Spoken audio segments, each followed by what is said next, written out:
What's up, guys and gals? I'm your host Mike Pugh of the FPC Virtual Channel, and you're tuning in to another Adobe Dimension project as well as a Vectary series.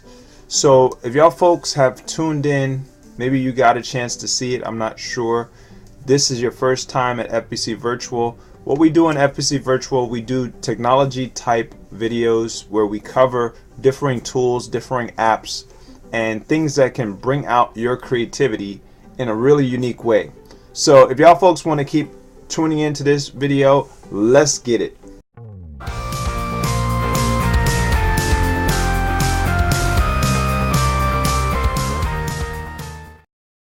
Alright, so what you're looking at right here is something of a very odd, bizarre, weird looking art form of glasses in the 3D realm, but what is it actually doing? I don't know. I just created this off the fly playing around with Adobe Dimension. And if y'all folks want to learn how to do this kind of stuff, definitely tune in to this series, because it's a build-up process. It's not really that hard, but you have to think outside the box in order to create things like this that really the perspective is far out there. It's not one perspective, it's not one dimension, it's multiple dimensions merged into one, and most definitely using reflectability, because all of this actual stuff deals with reflectiveness, being able to reflect. So here we go, we're gonna go in, but not just that, I want to bring out Vectary. Vectary is a tool that I decided to use because I needed a tool that was easy for me to create 3D models, and I'm not an actual 3D modeler. I'm not a graphic designer yet. Like, I don't profess myself as being that great at it, and I'm pretty much novice. I'm a beginner in all of this type of stuff. Even using Adobe Dimension, I'm a beginner on Adobe's Creative Cloud. I only have about a year experience off and on playing around with Adobe After Effects, playing around with differing tools on the Adobe Creative Cloud. So with that being said, I don't know if y'all folks are in the same boat as me with very little knowledge, and you need a tool that could actually help you to bridge that gap and catch up to the people who are really good at it. Well, Vectary, I highly recommend for y'all folks to try it out. Now, I found it on YouTube, so all I did, I went and I searched YouTube, and I was searching for the top 3D modeling tools, so that way I can learn or find something that is much easier for me to learn. So I got very lucky and I scored with Vectary. Now, Vectary, pretty much, it's a web browser based 3D modeling tool, and it's much more highly advanced than it looks. And the thing about it being highly advanced, it's the inner workings of the tooling that's advanced in my eyes. But the way that they make it user friendly for you to learn, that to me is the best thing that you could offer up online, because user friendliness is really what is crucial. And in terms of the user interface, user friendliness, user interface, they come hand in hand when I look at things. And when it comes to me trying to do a walkthrough or a breakdown or figure out, tinkering around, trying to, pretty much create something. So if it's not user friendly, I might get discouraged, and I may not even offer up that video, because I'm thinking about it and saying to myself that how many people are actually going to be willing to go that far? With this tool, you can go very far. If you notice up front, you see on the top and on the left side, top center left side, you see tools. You'll notice that you have tools, and some of these tools will disappear and some of them will reappear as they see fit. You don't get to choose when they appear and when they disappear. For some reason, that's just how it works. So depending on what you choose to implement on the screen, it may bring a tool in. And the reason why I believe it was designed to do that is because in certain instances you can't use a certain tool until you make another move. So when you progress to the next level, or you do this or do that, that particular function can apply. In some some instances it won't apply to a specific thing that you're trying to get done. So keep that in mind. Now this is the 3D plane here. You can play around and move your mouse. So using your left click mouse button, you can rotate and manipulate the screen so that you can see different angles of the 3D field. And this is pretty much the ground plane. You can scroll your scroll bar to zoom in and out, and you can use your right click mouse button to drag horizontally. It won't rotate the screen though, so keep that in mind. And then in the corner you can change the ground plane by adding more to the grid. This is called the grid, which helps you to map out your 3D designs. You can snap the grid in place like so, and then you can map out on the grid a 3D design and zoom in on the boxes. You can think of the boxes as pixels, but pretty much this is your starting point right here, the mid-center section or midsection, and then you have you see these the pink and more like the greenish looking line. Those lines are to help guide you to know where your dimension is. And then you got the blue line. I just used the left click mouse button to rotate so that way I can pull myself out of the grid on the flat surface. And this is the planar view. You can even scale that one into the grid. See that? So keep that in mind when you're rotating your object. That's basically what can happen on the screen as you rotate. So over here, let's go to the left side of the screen. We got the file control system button here. I don't know if they call it system, but file control button, where you can save, import, export 3D models. This is really important if you want to move your 3D model over to Adobe Dimension. So keep that in mind. That's something that you definitely will want to use and utilize in order to move your file. It's an OBJ file, or also known as an object file, and that's the only type of file that is accepted onto Adobe Dimension as an external file that can be imported to an Adobe Dimension. And talking about that, let's go to Adobe Dimension and let's minimize this here, and let's go to File. This is basically how it looks where whatever I'm trying to create, and I'll show y'all folks, like I said, how to do a lot of that stuff. You go to Import, you go to File up here, just like over on Vectary. You go to Import, and then you go to 3D Model, and that's how you're able to move that particular file. I try to do this in every single video because I don't know who's new and who hasn't seen my videos. So, and there's a great many people on the planet that haven't seen my videos, but if you get to see these videos, you'll definitely get to know what an object file is and how to move it and how to bring and merge your objects in.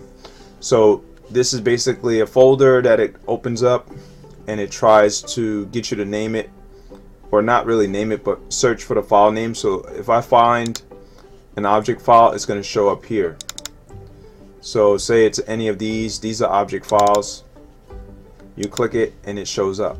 See, so it won't show up here if it's not an object file. And the way you could tell, you could hover over the actual file and it says OBJ file, 10.2 megabytes.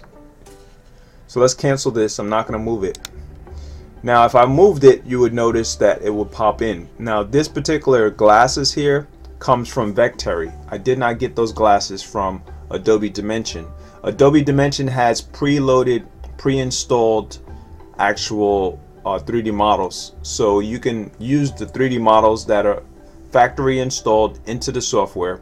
That's up to you, but there's a limitation because it doesn't have that many. And then you have the other option to go to Adobe Stock, and I can show y'all folks that since we're talking about it. Let's go and search Adobe Stock.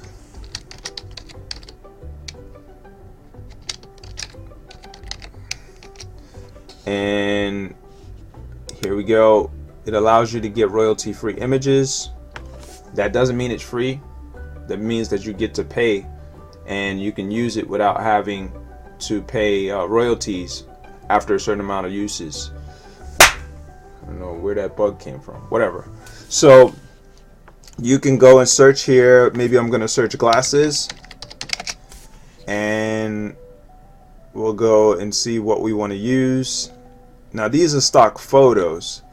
Adobe stock, we're on all, so we can go to 3D, and now we're searching 3D glasses. See, so that's basically how you would filter in what you want. You can find lights, you can pay for lights if you wanted to. The backgrounds and lights is really unique, and that's how I was able to pull off, let's go to MS Paint. I was able to pull off this because the lights has this kind of color contrast in it, blue, orange, and pink. And this is pretty much a design that I did over on Vectary as well. So, and then let's go, hold on. That's how I pulled this off as well, because this is the studio lights that come with Adobe Dimension, and you're seeing the reflection here on the glasses, and it shows up in here. This is the render preview. So you know, it's more than meets the eye. A lot of this stuff is way beyond what you can imagine that you can do. If you try to stay in the 1 dimension or 2 dimensions, you're not really going to do much. When I say that, I mean not allowing your mind to fully encompass what is capable and what's possible, what you can actually generate. Here goes some cool glasses here. You can select those if you wanted to use those, and you don't have to design your own. The only thing is that you're gonna have to pay for these. So we'll look at it. It says buy license, see, and then you can view the preview. Pretty much you would have to buy this. So the reason why I can showcase this in this video is because I'm doing more of an educational video. Normally, if you're not doing an educational video, if you're not doing something in the lines of fair use, you won't be able to showcase the content that you're talking about, you know, that has a copyright that you didn't create. So look at that. I could put a hoop in there if I wanted to put a hoop in there. I can put a bulb, whatever you choose. You can also find free. See, it says down here, it says free. So if you want to find free stuff, you can move it onto Adobe Dimension, and in that case you'll be able to utilize that particular content for free. So there's paid and there's free on Adobe stock. So don't feel like you're restrained or constrained from being able to create. You actually can create without being a 3D modeling type of person, without being a graphic designer who creates 3D models. Alright, so keep that in mind. Now you can import stuff as well into Vectary and build a whole entire city if you wanted to build a city. That's up to you. So like I said, don't stay in a 1 or 2 dimension. Think as far ranging as possible with your imagination, and open up that box if your mind is kind of stuck and you haven't been able to move past it. Try to let your imagination go as far as you want it to go, and then start to merge that kind of thing into the screen. You can use import, or you can build from scratch. Now building from scratch on Vectary is kind of tough. I'm not going to talk too much more about all this stuff, because that's all I really need is the export 3D model. You can export it as an image if you wanted to, a screenshot, full screen, whatever. You can go full screen. That kind of stuff I don't really mess with too much. So basically on Vectary you can go in and you can find ways to build. So you can draw as a line if you wanted to start drawing as a line, and that will just straight draw a line on the screen. The way it will work, you click on any of these icons. You can also hand draw, but that's kind of hard for 3D. So say you wanted to start drawing, you can start drawing into the field. You don't necessarily have to be in any particular point. You can start any point you want. You are the creator of this actual thing, so you got to think what you want to do ahead of time in order to start getting really creative with it. Also, you can go at random if you want, but random would just be more like experimentation type of thing. So say I wanted to start, I would click the left click mouse button one time, and then I would drag in any angle and direction I want, 360-degree rotation, wherever I want. With a line, all it's going to do is draw a line. So say I wanted this, and then I want to finish that length of the line. So whatever length you choose, click it. Once you click it, that ends that point, and then it tries to draw another point. It's going to tie that beginning point to this point. Now what you want to do is close the loop in order to complete your line segment drawn. So maybe we'll do something like this, just for shits and giggles, just to show y'all folks that that was an error. Alright, now we can build upon this thing. So what we want to do, let's go to extrude and see if we can extrude it.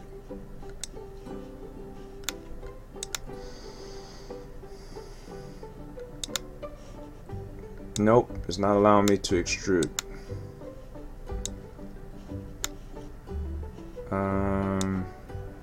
You can make it larger, smaller. You can play around. These right here that I'm playing around with are changing the scale and proportion. You can use these little boxes. I don't know if you can see it, but let's try to get closer. Right here, there's little small tiny boxes. Every time you tap those boxes, they will highlight in white, and you can use them to change the scale and proportion. There's also unitary or unit scale measures as well. Right now I'm on the actual layer. These are the different tools up here in order to adjust and change the actual points, the lines, or the faces. Let's go to faces and try to manipulate the face or the line itself. See, now you can lift the line. The problem with drawing lines is that it just stays as a line. It won't actually change to grow. Like, you can't, I don't think you can really extrude it. So it becomes a line, and now you just get to play with line segments pretty much, and that's that. So let's go and get rid of this layer. I just wanted y'all folks to see that. Deleting an object is as simple as going to layers option, and then you pretty much can click on it, and then it deletes. Let's go to draw a box. Box would be better in terms of 3D. Now I did the same exact thing.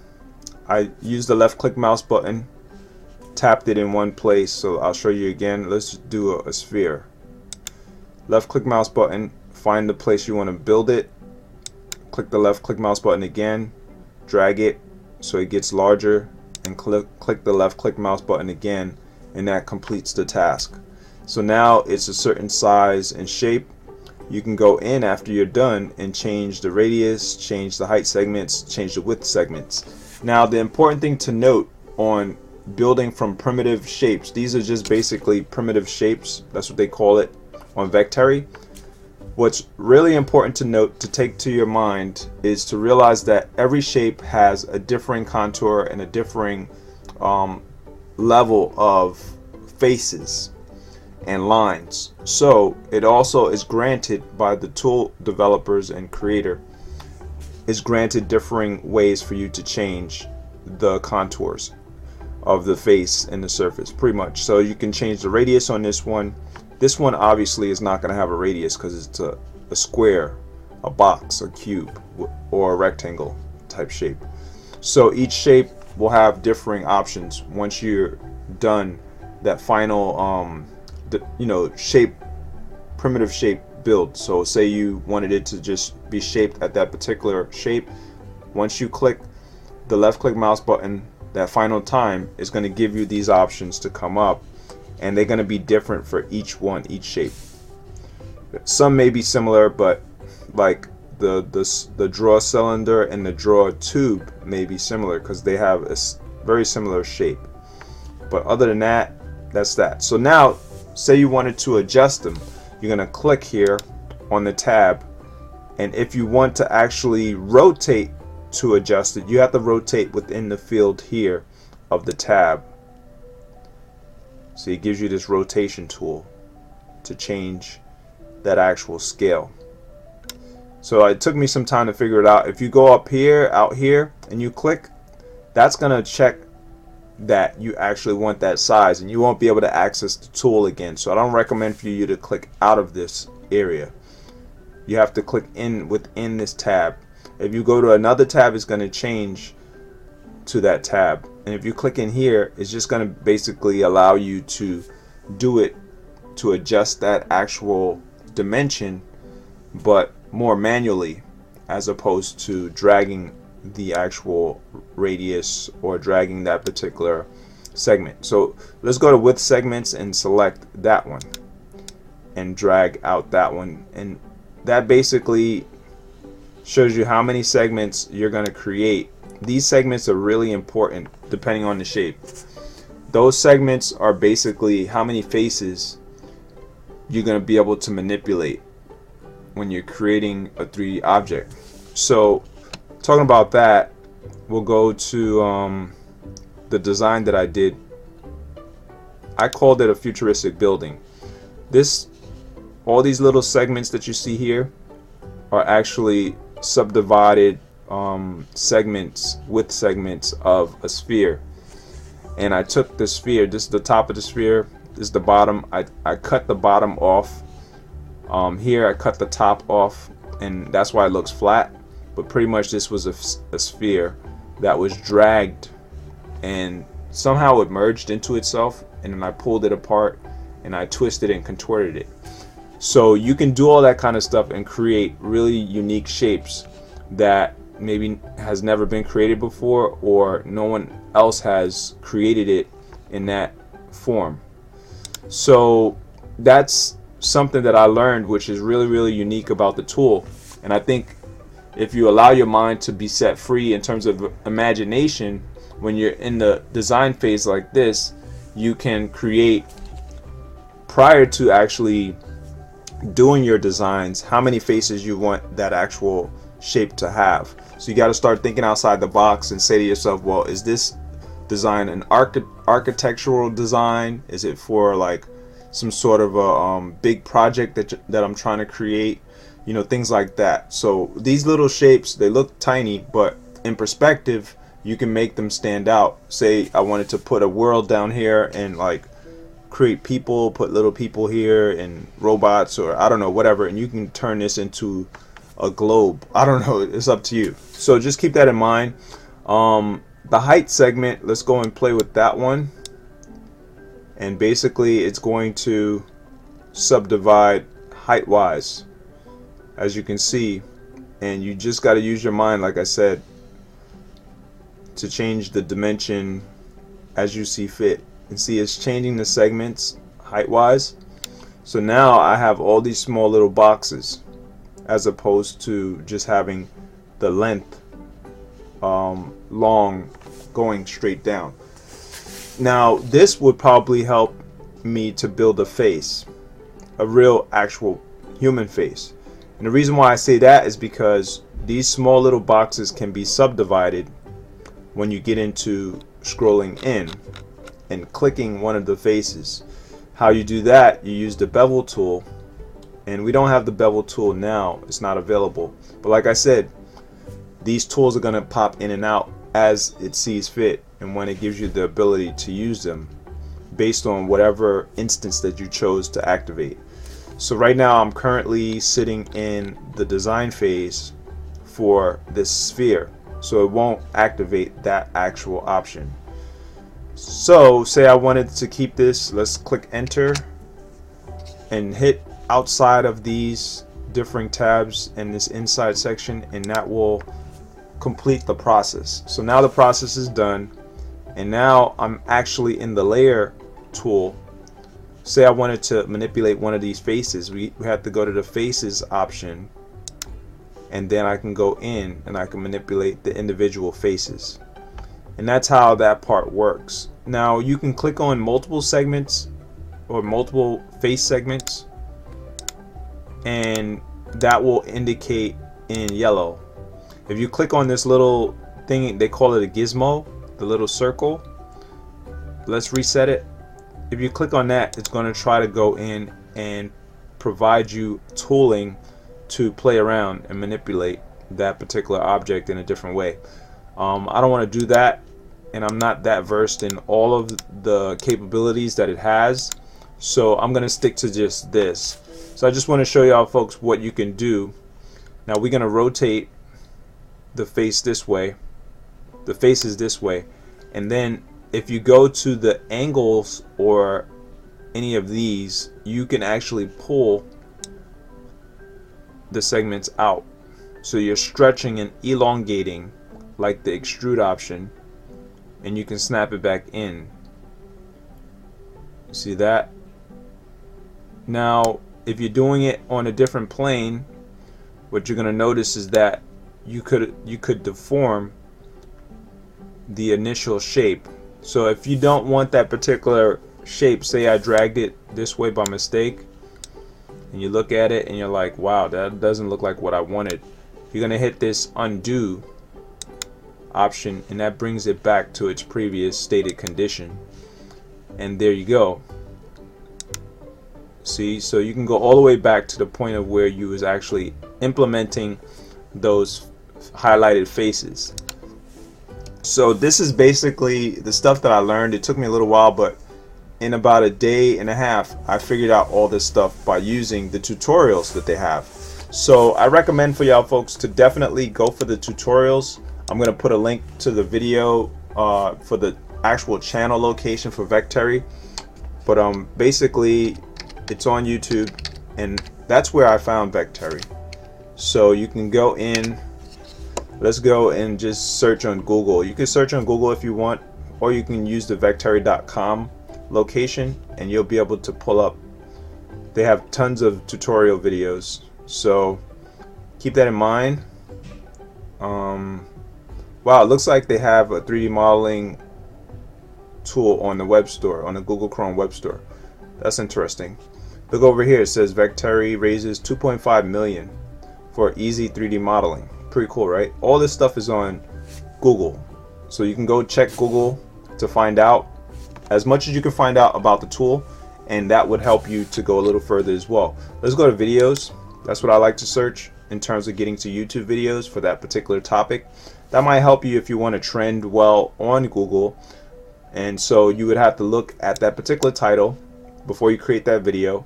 And I'm just giving y'all folks a little short tip. If you're into how-to creating type of videos, how-to videos, you basically can use Google to help you to find out the keywords that are trending, and that's one of those SEO tips. I don't do SEO tips much at all. I'm gonna be doing that in 2018, so if you want to check out that kind of stuff, come check out some more of my videos in the future, and definitely subscribe for that purpose as well, to learn more about how to trend well on YouTube and on the internet in general, on the web. So here goes some of the tutorials you can look at. Here goes bevel tool, like I talked about, and the bevel tool won't come up until you are ready for that particular shape to bevel.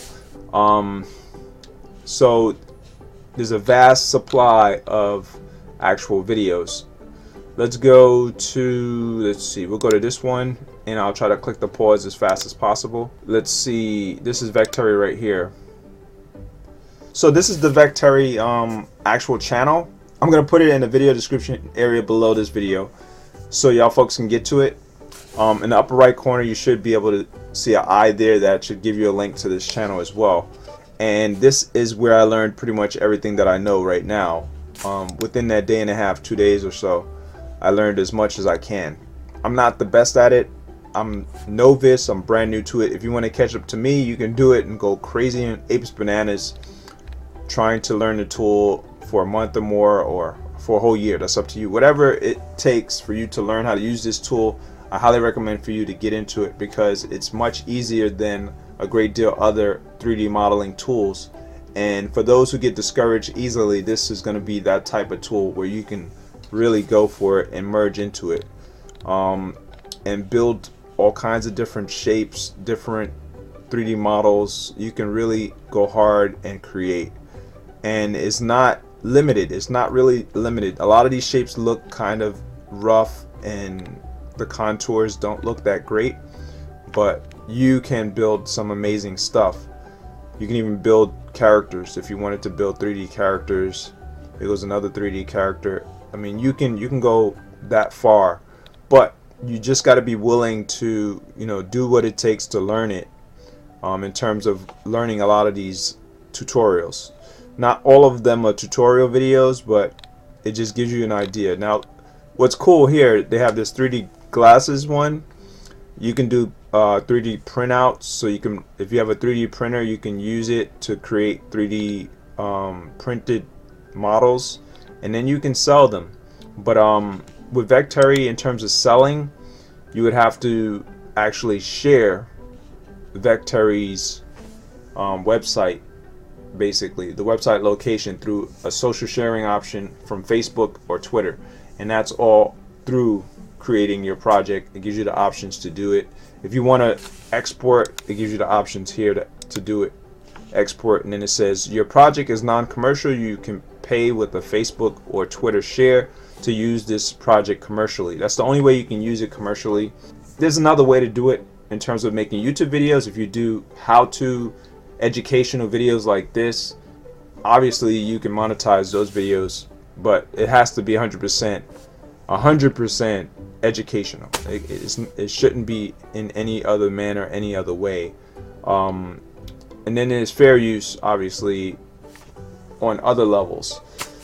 But you can click this pay with share, and when you do that, it gives you the options to share it on Facebook, share it with Twitter, and it will give you the options of what type of file type you want to do that with.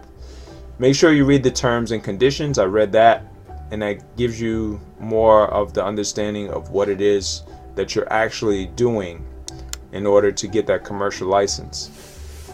If you don't do it that way and you share your actual project to public, if you share your project to public, it will set your project as a share-alike Creative Commons license, which grants the whole entire community in the online world to use it for non-commercial purposes. But you also are granted a license to only use it for for non-commercial purposes. So that means that you can't earn any money off of it. So if you created a 3D printout of your design and you tried to make money off of it, that isn't legal if you don't do it the other way that I told you, which is the social share way. So keep in mind that kind of stuff. That's important to know and keep to note. So other than that, let's see if we can find that bevel tool. Here goes the bevel tool, and say I wanted to change the properties of these faces. You just click it, and you can go out and change the contours in there. To manipulate that, will give you the ability to do this. Hold on one second. Shut off these faces. You have to go in. Let's scroll in close so y'all folks can see what I'm doing. In order to shut off a face, to turn off the yellow part, you have to use the right-click mouse button. So it's fairly simple. A lot of times this gets in the way, the actual gizmo, so you can right-click on the gizmo icon and drag it out the way. That's temporary moving, because as soon as you right-click on any of the faces, it's going to come back. See, it comes right back to the center. So there you go with that. So now let's drag this out and see, I can actually create like a nose. Say this was a nose. Pretty cool, right? Now let's do some smoothing just to show y'all folks that part. Let's drag it into perspective, into view. Alright, so say I wanted to take this and turn it into a circular type of shape. What I want to do is click on all of the faces, reset. We're going to rotate, move the gizmo out the way. There we go. And then we're going to go to the smoothing tool or mesh tools, and then go to smooth it. We'll type 2, you can type 1, and then click enter. And then we'll do it again just to try to make it a little bit more smoother. Or actually, let's not do that. As soon as you click out, it tries to go and smooth it down again, and you can go to turn on smoothing, and that will go and try to smooth it as well. Then you go and turn on textured. This down here is your differing rendering options. So you can render as a wired render, you can render as a shaded render, and then you can render as a textured render. Also, you can find that in the settings on the bottom right, the bottom left corner. So you can go here where it says render types, and it gives you the same options. So I like to see my options showcased there, and it's defaulted that way anyway. So now let's look at the map and see, it looks like a little nose bump, and that's basically what is actually going to be the shape and contour. See that? So you have to think about that, how this can turn into an actual face, a real live face. Not live face, but you know what I mean, human face. So it can also be a mountain, but that's what a nose is, right? A nose is like a mountain on a face. Pretty much. So that's just something simple I wanted y'all folks to see that you can do. It's really easy to do it on Vectary. You don't have to go crazy doing anything way too out of control and too special. And say I wanted to do it to all of these, I can do that and bring it out even more, and then create something unique. You never know. Other than that, that's what I learned so far. Also, snapping. What is snapping? Let's go to the other shape. Look at this one. Look what it did to the actual rectangle. It turned the smoothing, when I turned the smoothing on, it turned the rectangle into an egg or a potato, which is pretty unique. Let's shut it off, and now that's what the rectangle looks like. Pretty cool, right? So that's what it does to primitive shapes. The smoothing option really goes hard and turns it all into something really smooth. If it's already a sphere, obviously a sphere is as smooth as it can be, so it's not going to do anything to the sphere. As you can see, it didn't reshape it.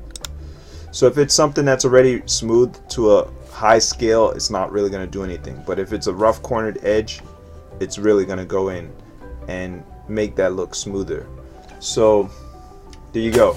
You can play again with the mesh tools. You have weld and you have smooth. You can subdivide using that as well, besides the bevel. Oh, and then you got cut. But let's get into snapping so y'all folks can understand what snapping is. Snapping basically is, imagine you going to this particular tool and you want to get to a specific point on that, not tool, but this object. So you get to this object and you want to get to a specific point at that very moment. Snapping helps you do that. So you can snap to grid. That will snap into the grid itself. I'm not going to use that. I don't like snap to grid too much. Snap to middle. That will allow you to snap directly into that middle point. So when you're on select points, that's really when it works well. Let's see. Actually, let's try faces. Now, it's not going to snap to anything here because I don't have subdivided faces, so it's not really snapping. Let's see. Snap to middle, snap to end. So what I want to do is subdivide this. How you can do that, you can use the draw line, and now it should be able to snap. Let's see. That's snap to end. Let's snap to middle. Here we go. So now it's snapping when you try to draw a line. You see that? So as soon as I get to this box, to this lined area on the box, it snaps into the center. Then I can go draw the line from center to center. That's pretty much what you want to do. And then right click to shut it off. And so you have to start it again with the draw line. So you click on the draw line, then it allows you to snap to center again. and now I can subdivide this whole entire box. See that? So you can do that kind of thing in terms of individual subdivisions using the snapping option. So shut off the middle one, let's go to the end one, click on draw lines, and let's see what it does. It snaps to just the end points of that actual location. See, so it's not snapping to the middle, anything else. This is going out of the field though, so it's not snapping over here, it's going out of the field, but it snaps to the end points. Every node point or vertice point, whatever you want to call it, it's going to snap to it. So say I wanted to draw a diagonal, it's going to snap to every point like that, and then I can draw another diagonal line.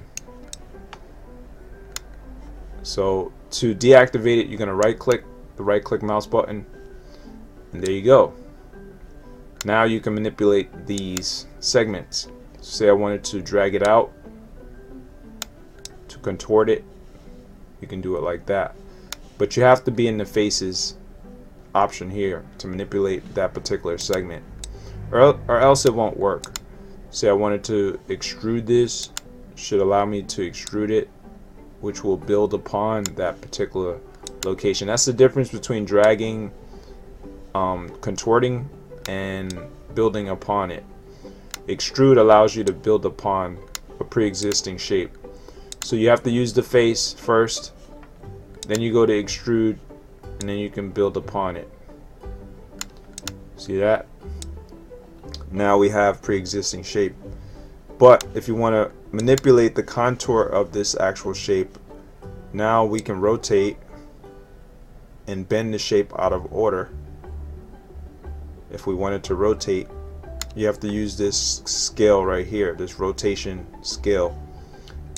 Rotate, see that? And look at that shape. So you can rotate back to try to snap it back in if you don't like it, or like I said, hit the undo and bring yourself back to the initial point of origin. And then say you want to drag in that plane, you can drag that plane out, which will distort much of the shape, like so. So there you go with that. Hopefully y'all folks like this, more of a walkthrough type of tutorial just to get started on Vectary. That leads back to Adobe Dimension. That's how I was able to create these glasses. And say you wanted to get to your projects, let's go right click over here, hold on, well, let's go here, right click, no, it's not allowing me to right click, so let's go in and just type in Vectary again. Vectary.com. It brings me to the dashboard, and then y'all get to see my most recent projects that I worked on. You can go in and click on your icon to see all of your projects. You can click start creating, and that will start a new project. I don't recommend for you to start a new project while you have a pre-existing one that's already in motion and being developed.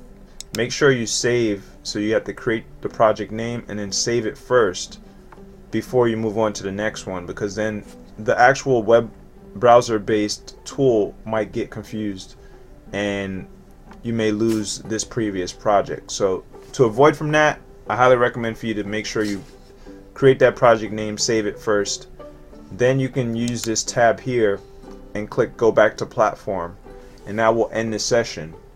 Or you can, if you're done your actual project and you want to launch it, you click publish. Publishing it will send it to the public actual section. If you don't want to send it to public, just save it and keep it saved. Go back to platform, and it will save it as a private actual project. Now you have up to 5 private projects. You have an unlimited amount of public projects that you can launch, but in terms of Vectary only allows you to have 5 private projects. All this stuff I did research on within those first few days, whatever. So going back here, let's click on my icon and go to profile. And when you get there, you're basically gonna see the profile icon. That's me right there. At YouTube Space, when I was having fun with YouTube Space many years ago. Not really many, but maybe like 2 years ago or so. So these are the basic projects that I have, that I started out. This one doesn't have any name, as you can see. It's one that's being built in. Here goes the glasses that I talked about and that are in this Adobe Dimension field here. I haven't clicked on get commercial use because I'm not using it for commercial purpose yet. Like maybe printing it out and selling it or doing whatever I want to do with it. Here goes the primitive that I started with, and this is before I figured out that turning on the smoothing would actually create this. So the shape and contours are rough edges on here and corners, and as you can see here, it's very smooth.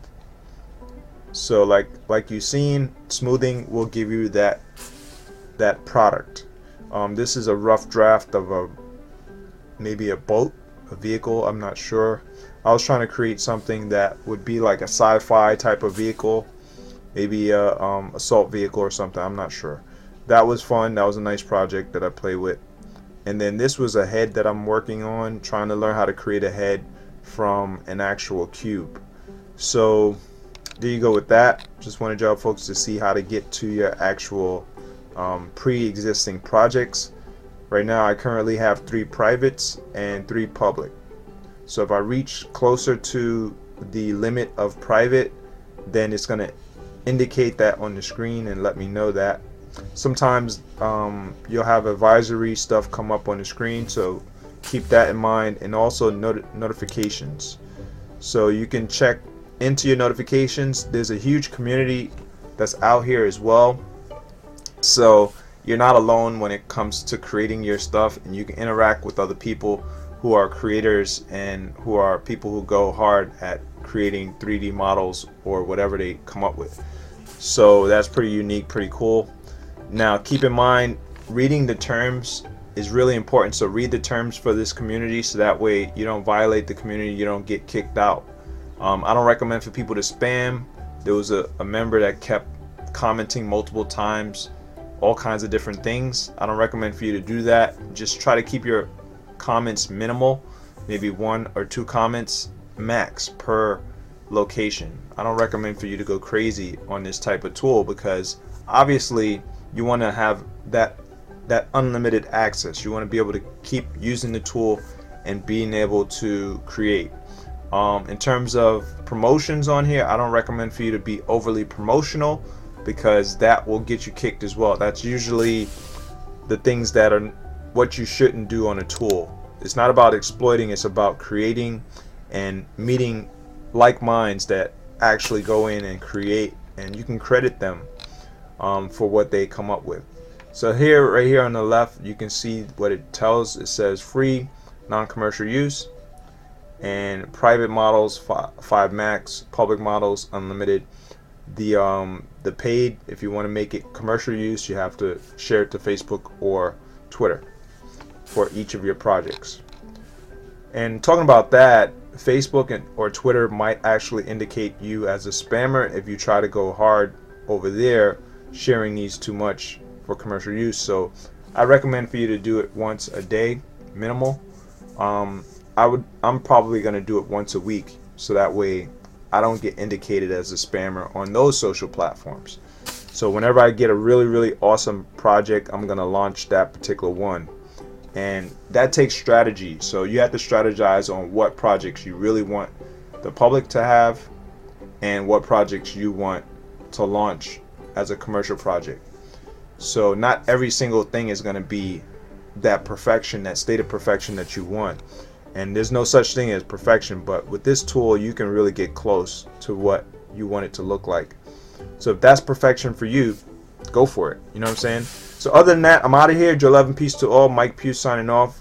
This is how I like to do it. This is how I like to help people to learn stuff. I go from the basics and I try to break it down and build it up. I'm going to be going into more of the tooling. They have Marquee, Lasso. I haven't explored the paint option. I haven't explored the selections jog. There's so many different things you can learn that I haven't covered. So if you want to keep going with this tutorial series, with this sessions, this walkthrough, etc., review type videos on this tool, stay tuned to the latest that I have to launch. Like I said, feel free to subscribe and come back for more. And I got other tutorials and other tools to cover as well that I'm backloaded on, and I have to keep launching stuff.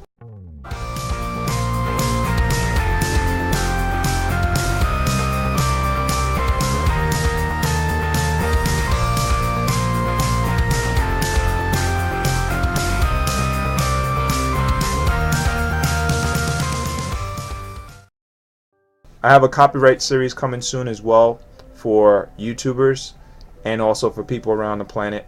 It's going to help anybody who chooses to get into it. I really get into copyright, and I'm serious about that part. I don't like to get copyright strikes, and nobody should. So that will be coming in the future. And I'm going to be talking about this plugins option, which is fairly simple to use. You can go in, if I want to create typography or whatever, you can go in and just add. This is adding Google Fonts, and this will bring in the addition of fonts into your field, and you'll be able to maybe create a logo, FBC virtual, whatever. Bevel, you can play around, thickness you can change. It's really simple. Size, you can go change the scale of the size, and then say you wanted to scale it down, you can scale it down in proportion and then drag where you want it to go. Rotate,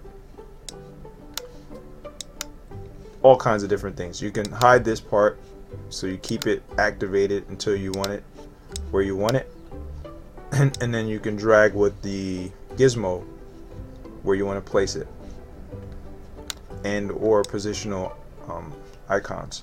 Now the difference between deforming it and being able to drag is this option here: point, select lines, select faces, and then layers. So I'm on the layers option, so that allows me to drag in differing